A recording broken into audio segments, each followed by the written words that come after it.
Welcome to Modern Art Blitz. I am your host, Matt Gleason. We are broadcasting live from the floor of the LA Art Show. Can we see the floor of the LA Art Show? Give me the floor. Where's the floor? We have a camera. It's sky high. Our booth, we have you heard of the VIP booth? We actually have a booth in the VIP booth. We have a VIP booth. And my guest now is Blake Byrne. Blake, how you doing? Just fine. Should I call you Mr. Byrne? I'm a little worried. Blake, now, you are, as far as Los Angeles is concerned, most known as a lifetime trustee of the Museum of Contemporary Art, MOCA. Well, I don't know if that's how I'm most known, but it is one of the things that I do in the art world. You're high up the pyramid. What's beyond that?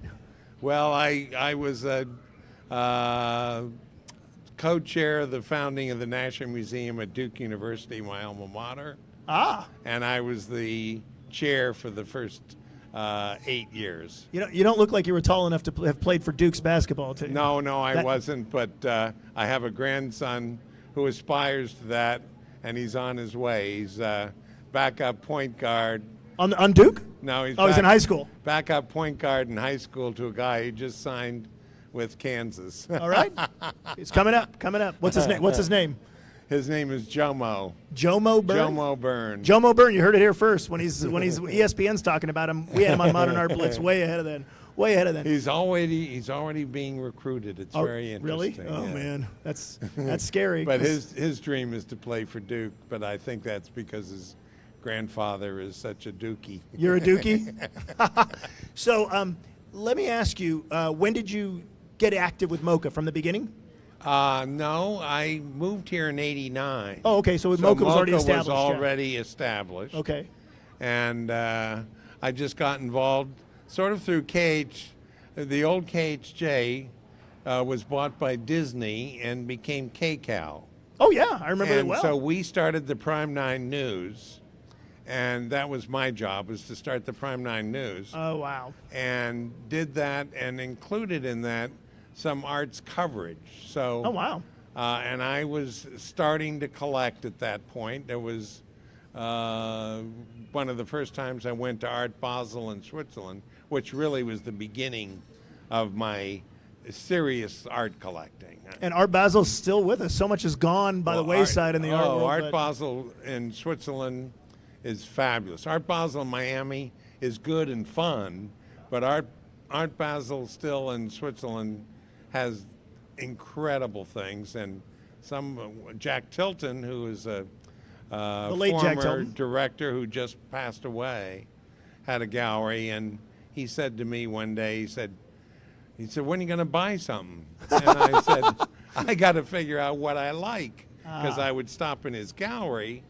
I was in New York, but I'd stop in his gallery, and he said, what you need to do is go to Art Basel, go through all the booths, and write down the names of the artists you like. And then I'll give you some guidance on those who are out of your budget line or in or whatever. Oh, Jack's a good guy that way. Wow. And was very helpful. And I bought 6 pieces on that trip. And that was really the beginning of my being a serious collector. Of your art addiction? Art addiction. Is it an addiction? Beginning of my art addiction. Is it an addiction? Oh, of course. Oh, okay. I'm trying not to buy. I'm trying to de-access. Oh, really? Yes, but I have to have my art advisor remind me that I have promised to sell 3 for every one I buy. You have to sell 3 of what you own now right. to buy one artwork. Uh-huh. Wow. Who's your art advisor now? Can I ask? Is that? Her name is Barbara Schwann. She's right here Barbara in the Schwann. audience. Your art advisor, Barbara Schwann. Okay, so the 3-to-1 ratio is holding up. Has he been good? She's giving us a. Okay. Yeah. Okay, so you've seen MOCA grow, but you were there with the original crew, Marcia Weissman, all of them? No, Marcia had left, but no, I didn't really join the board until Jeremy Strick came in. Oh, right? Okay. So that's a little okay after Richard Kashalik, yeah. After Richard Kashalik. Yeah. Okay. Richard always said, "Gee, you ought to join the board," but he never invited me. But Jeremy did. He wanted you to beg. So now Jeremy, that's interesting enough because you said the Nasher at Duke, and now Jeremy's he's at the Nasher in Dallas, right? Yeah, the right. He's Sculpture. the Nasher in Dallas. Okay. Yeah. Okay. So it's a kind of everybody's okay. Well, so now, did you know Nasher? Oh yeah, I knew Ray because Ray went to Duke. Why did And everything end up in Dallas? He lived then? in Dallas. Oh, he lived. and Okay. He started North Park, the shopping center, and then and I lived in Fort Worth, and I was the head of the NBC affiliate KXAS TV in Fort Worth, Dallas. Now, Fort Worth, that museum is like a Fort gem. Worth Museum is a gem. Well, they've got 3 gems. I mean, they've got the Amon Carter Museum of Western Art, and they have the Kimball, which is second to none. I mean, really. I mean, the Met and Louvre and the British Museum all have great collections, but none is he's throwing it down here. as fine as the Kimball. It's just great. So do you ever go to the Dallas Art Fair? I have not been. I've been wanting to go, but it's a good there was always a conflict. I have a gallery in Chinatown. We've done the Dallas Art Fair a couple times. Oh, okay. Very nice. And we get the barbecue while we're there is just unbeatable. Oh, yeah. Well, and the best nachos in the world are in Fort Worth. Really? Uh-oh. Joe T. Garcia's. Here we go. He's plugging everybody. So tell us now, you're still a lifetime trustee at MOCA. Do you feel that MOCA, has it recovered from what went down with the financial fiscal revolution? Philippe Vergne is doing a fabulous job. He's doing a good job. He's great. And the endowment's up to $125 million. So. Wow, because it really had sunk. Oh yeah, it was. We were down under 10. Wow. Okay. Absolutely. So so it's recovered, with the leadership of Philippe and Marciano and Lily Tartikoff.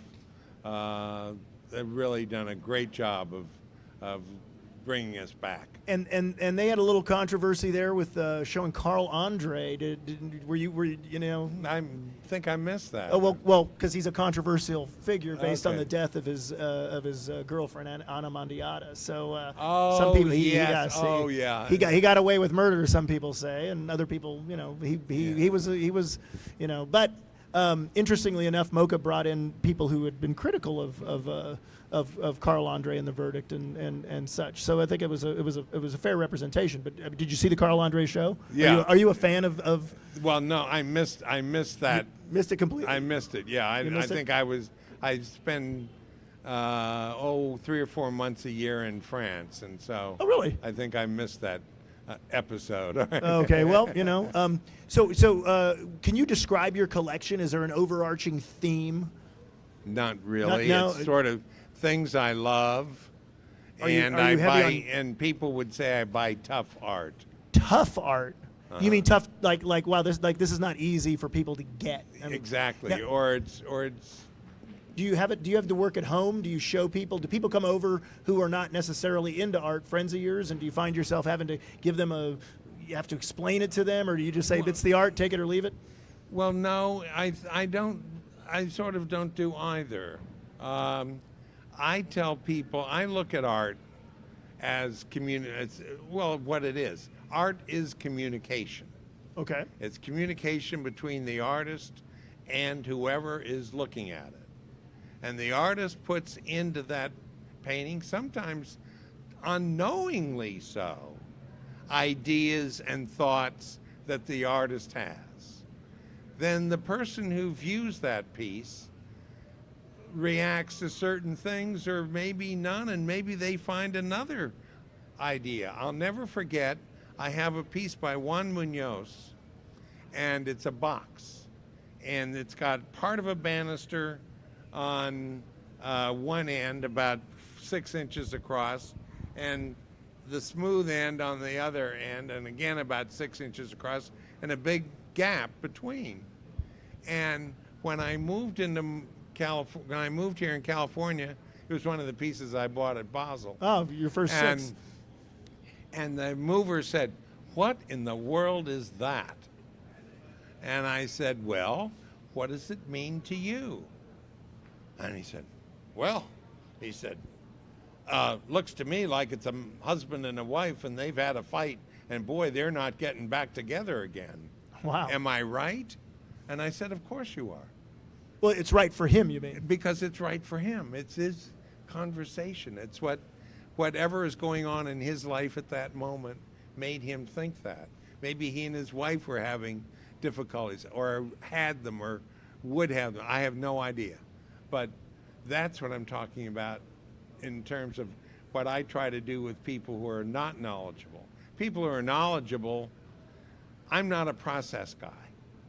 So people who are really knowledgeable can blow me off the planet with talking about process.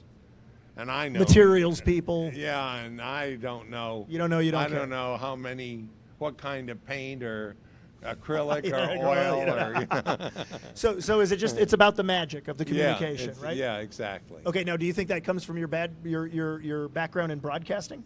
I think it comes from both. It comes from that and the fact that we always had real art in our home. Not my parents, in a sense, collected art, but nothing famous. They collected art that was done by neighbors or friends or that kind of thing. They were part of the community. And so they would get a painting at an art, at a philanthropic sale of the church or something, and put it on the wall. So we always had real art, not necessarily great or good. No, we didn't say great art. So that and being a visual person in my offices in the TV industry, I always had 3 or 4 monitors with 3 or 4 stations on at all times. So Keep your eye on everything. A lot of visuality. Well, Blake, I promised you a 12-minute interview, so you could get out of this fair before you have to sell 3 pieces to buy one here. So I'm going to keep to my word. Thank you for joining us on Modern Art Blitz. Hey, thank you. Blake My Byrne. pleasure. It was great talking to you. Blake Byrne, everybody. We'll be back right after this.